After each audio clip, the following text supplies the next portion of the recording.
Bienvenue à vous tous dans ce très bel espace de l'Arsenal de Metz à l'occasion de la 3e édition du colloque que consacre chaque année le Fonds de dotation Merci à la question cruciale de la santé, de la sécurité et du bien-être au travail.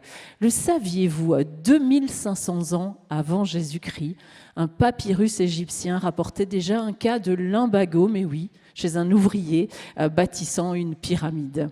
2000 ans plus tard, Hippocrate observait quant à lui que l'asthme était une maladie respiratoire fréquente chez les tailleurs et chez les métallurgistes. Et aujourd'hui, alors que nous avançons dans un monde de plus en plus technologique, de plus en plus dynamique aussi, protéger la santé physique et mentale des employés, prévenir les accidents et les maladies professionnelles, promouvoir un environnement de travail sûr et sain, ne sont pas seulement des obligations légales et éthiques, mais aussi, et vous le savez puisque vous êtes là, des piliers fondamentaux de la productivité et de la durabilité économique. Nous aurons l'occasion d'en discuter toute la journée, ce matin en plénière, et puis cet après-midi à l'occasion d'ateliers thématiques auxquels vous avez déjà eu l'occasion, si tout va bien, de vous inscrire. Vous le constaterez par vous-même, l'événement rassemblera un panel d'experts et de témoins issus d'horizons professionnels extrêmement variés, mais qui tous ont un point commun, la volonté de construire et de nourrir des lieux de travail où chacun puisse se sentir en sécurité, valorisé et prêt à donner le meilleur de lui-même. Pour ma part, je suis Nathalie Ricaille, je suis journaliste et j'aurai le grand plaisir d'animer ces échanges qui s'annoncent riches et féconds et auxquels vous aurez l'opportunité de participer à travers vos questions. En parlant de vous, je sais que tout le monde n'a pas eu l'opportunité d'émarger à l'occasion de son arrivée, donc n'hésitez pas au moment de la pause à le faire. C'est important pour qu'on sache que vous êtes avec nous et ça aussi, d'une certaine manière, c'est une question de sécurité. Pour ouvrir officiellement nos travaux, merci mesdames et messieurs d'accueillir chaleureusement, il est là, il est prêt, il est au premier rang, monsieur Maurice Grunewald, président du Fonds de dotation. Merci.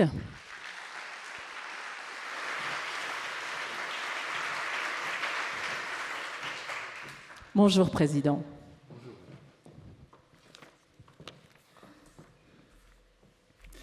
Bien, mesdames et messieurs, bonjour. Oui, je veux vous saluer très chaleureusement, toutes et tous, et vous remercier d'avoir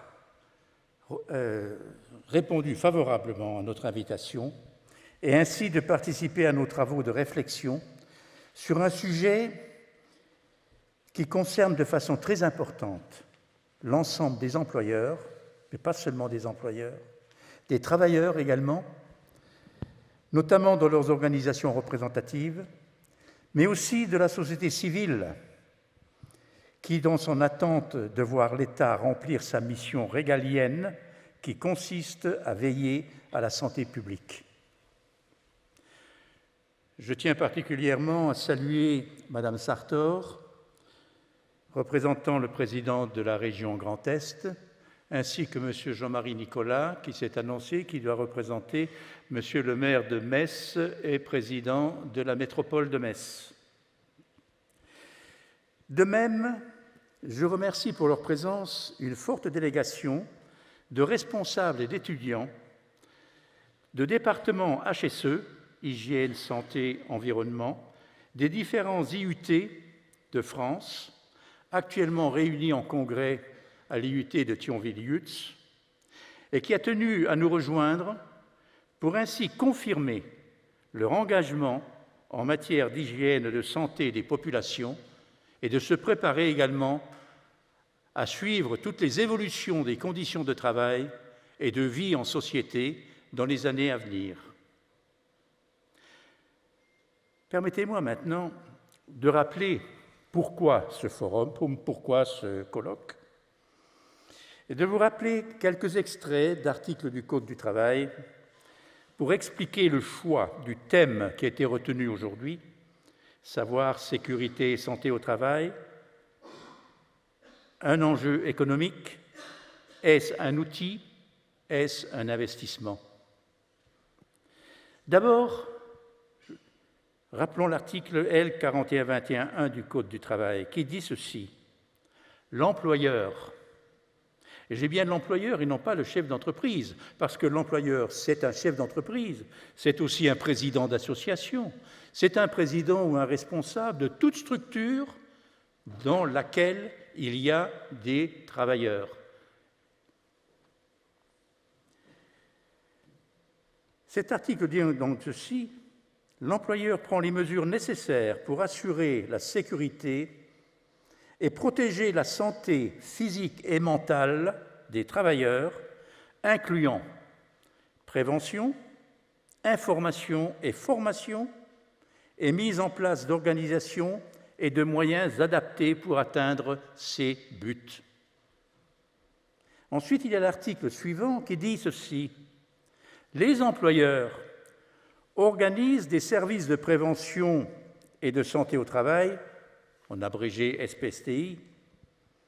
En effet, cette obligation de mise en place d'une organisation avec la mise à disposition des moyens adaptés requiert un volume d'effectifs de travailleurs suffisant. Aussi est-il prévu pour les employeurs de moins de 500 salariés de se regrouper en associations et de mutualiser les moyens.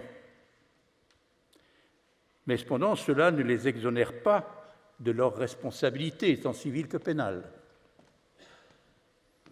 Alors, il y a enfin l'article 46.22.2 qui dit ceci: les services de prévention et de santé au travail ont pour mission principale d'éviter toute altération de la santé des travailleurs du fait de leur travail. Ils contribuent à la réalisation d'objectifs de santé publique afin de préserver, au cours de leur vie professionnelle, un état de santé compatible avec un maintien en emploi. Et ceci est confirmé largement depuis la promulgation de la loi du 2 août 2021. On peut donc rappeler l'évolution de la législation concernant cette responsabilité des employeurs. Depuis le souci du suivi individuel de chaque salarié, mis en place en 1946, jusqu'aux dernières extensions, notamment par la loi du 2 août 2021, de prise en compte des addictions diverses, des altérations psychosociales, des différents types de harcèlement et aussi l'obligation de l'employeur d'assurer le maintien en employabilité. Et pourtant, les causes et les conséquences de toutes ces possibles altérations de santé ne sont pas à rechercher uniquement dans l'espace-temps de travail, mais peuvent trouver aussi leur origine dans l'espace-temps de vie en famille ou de participation à la vie sociétale. Ces trois espaces-temps, d'ailleurs, se cumulent, et ces facteurs perturbateurs peuvent réagir entre eux. Mais c'est tout l'espace-temps de travail que la prévention et le dépistage des altérations sont systématiques. C'est dans ce seul temps qu'il y a vraiment, de façon suivie, prévue, un dépistage systématique de toutes les affections qui peuvent altérer la santé, tant physique que mentale, des travailleurs. Ce qui veut dire que désormais l'employeur devient un acteur de la santé publique. C'est d'ailleurs dans ce concept de travail que les entreprises, les associations et toutes les structures employant des salariés, qui, au-delà de leur objet social ou de leur mission production de biens, de services ou de prestations, se voient soumises à des responsabilités nouvelles, humaines, sociétales, environnementales, participant ainsi à la réussite de la vie en société. La RSE, responsabilité sociale des entreprises notamment, est aujourd'hui plutôt incitative, mais ne nous leurrons pas, elle évoluera probablement par des mesures de contrainte de plus en plus fortes.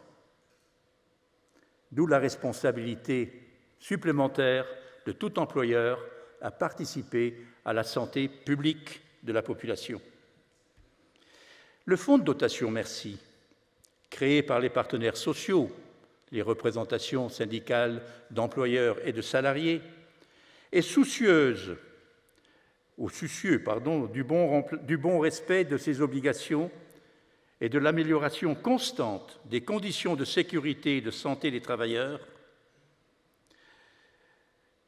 grâce au soutien qu'il apporte et qu'il accorde à tout projet d'intérêt général, porté par toute structure, qui vise à l'amélioration de ces conditions ou à l'adaptation aux évolutions technologiques ou sociales pouvant influer sur elles. De nouvelles formes de travail apparaissent, de nouvelles aspirations du monde du travail s'expriment, pouvant faire naître de nouveaux risques d'atteinte à la santé. Il convient donc d'anticiper et de prévoir. D'ailleurs, la loi de 2021 ne prescrit-elle pas la mise en place d'un socle commun de base des prestations à rendre par les SPSTI, comprenant dans l'ordre d'abord la prévention, ensuite le suivi individuel des travailleurs et enfin, en troisième tiers, la lutte contre la désertion professionnelle. Ce sont là des obligations de société civile et non pas seulement du monde au travail. Mais parmi ces préoccupations, le Fonds Merci partage le constat que de trop nombreux employeurs ou leurs délégués dans la hiérarchie d'entreprises, d'associations ou de toute autre structure qui emploie des salariés semblent ne pas connaître leurs obligations ou n'y sont pas sensibilisés. Pour certains d'ailleurs, l'adhésion à un service de prévention et de santé de travail et le paiement, parfois à contre-cœur, de la cotisation afférente constituent leur seule participation, ignorant la multiplicité des prestations que le service pourrait leur apporter dans le cadre de cette cotisation. Le montant de cette dernière leur paraît trop exagéré alors, en comparaison du coût d'une visite en médecine de ville, oubliant toute démarche de prévention et de maintien en employabilité. Il s'agit là d'ailleurs d'une comparaison qui ne tient absolument pas, compte tenu que d'une part, une visite de ville, c'est la réponse à une investigation momentanée, à la demande du patient ou du possible patient, alors que la cotisation des SPSTI, c'est la contrepartie financière d'un suivi permanent tout au long de l'année, tout au long d'une carrière professionnelle, pour assurer les 3 missions que le socle de base de la loi prévoit. Mais quelles que soient les causes de cette situation d'insensibilité de certains, le Fonds Merci veut participer aux efforts pour y remédier et engage des actions pour informer, sensibiliser, convaincre employeurs et travailleurs et leurs représentations respectives de l'intérêt d'assurer la sécurité et la santé du monde au travail, ce qui contribue également au bien-être des hommes et des femmes en milieu familial et sociétal, donc répond à cette participation à la santé publique. Alors, la sécurité et la santé au travail, est-ce un coût? Certes. Peut-on transformer ce coût en investissement, profitant tant au maintien de santé de l'homme, de la femme en environnement de travail, participant ainsi à la réussite économique de la structure qui l'emploie? Pour mieux appréhender l'intérêt de la question qui vous est posée et sur laquelle nous allons débattre pendant toute cette journée, je voudrais citer quelques chiffres tirés des statistiques de l'Union européenne, de la Sécurité sociale et d'Ergotech. Première information, le coût des altérations de santé au travail en Europe, dans les 27 pays de l'Union européenne, est estimé par l'Union européenne à 3,3% du PIB européen, ce qui représente 525 milliards d'euros de coûts consécutifs aux altérations de santé dues à un manque de sécurité dans le monde du travail pour les 27 pays de l'Union européenne. Cette information ramenée à la France représente une somme de 87 milliards d'euros. Et encore, dans cette somme, ne sont pas compris les pertes de production, la désorganisation du travail, le complément éventuel de salaire et le coût du remplacement dû à l'absentéisme. À côté de cela, il y a également le coût de la branche AT-MP, à laquelle est assujettie ou sont assujetties toutes les entreprises et toutes les structures qui emploient des salariés. Elle est de 17 milliards en France sur le dos des entreprises, le dos des employeurs. En contrepartie, le montant global des cotisations perçues par les services de prévention et de santé au travail, qui offrent donc leurs services pour améliorer les conditions et réduire toutes les altérations de santé, atteint 1,6 milliard d'euros en France par an.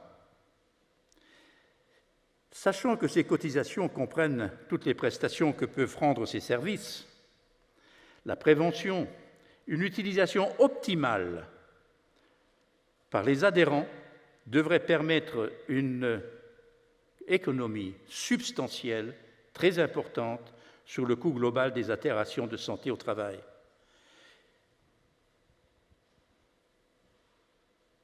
Ne serait-ce que de la cotisation AT-MP, accident du travail, maladie professionnelle, donc de 17 milliards par an pour la France.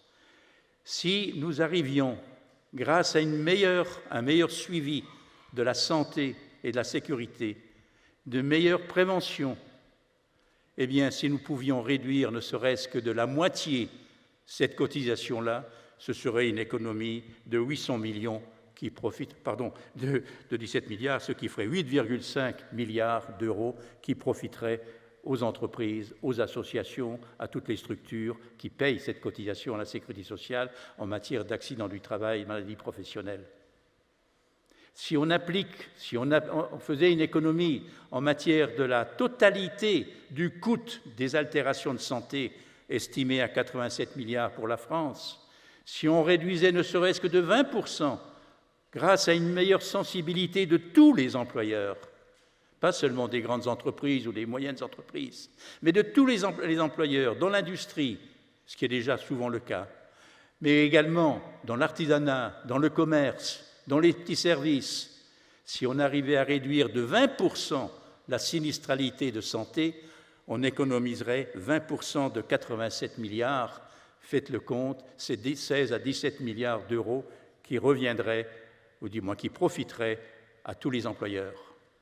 D'où l'intérêt de la question qui vous est posée, la santé et la sécurité au travail. C'est un coût ou c'est un investissement? Voilà notre conviction et notre engagement au fond du fonds de dotation Merci, partagé par les représentants des partenaires sociaux qui en constituent le conseil d'administration et partagé également par le personnel du fonds. Alors, avons-nous raison de vouloir considérer le coût de la sécurité et de la santé au travail comme un investissement et non pas seulement un coût? Mesdames et messieurs, la réponse est dans vos réflexions, dans le résultat des travaux qui seront conduits aujourd'hui. Je vous remercie d'avance pour cette contribution. Je remercie d'avance tous les conférenciers qui nous feront part également de leur engagement et de leurs convictions. Je remercie également l'animatrice, Madame, qui va vous piloter pendant toute cette journée-là pour nous apporter cette réponse à laquelle j'ai déjà ma conviction, à laquelle les membres du fonds de dotation ont déjà sa conviction, ce qui nous anime, ce qui nous engage, ce qui devrait vous engager toutes et tous. Mieux assurer, mieux suivre la santé individuelle, mieux suivre par prévention tous les risques qui peuvent affecter les humains dans le monde du travail. Je vous remercie d'avance. Merci. Merci infiniment, Monsieur le Président, pour ces quelques mots qui plantent bien le décor de la journée, qui nous ont déjà permis de sortir la calculette. J'espère que ce n'était pas trop tôt pour certains.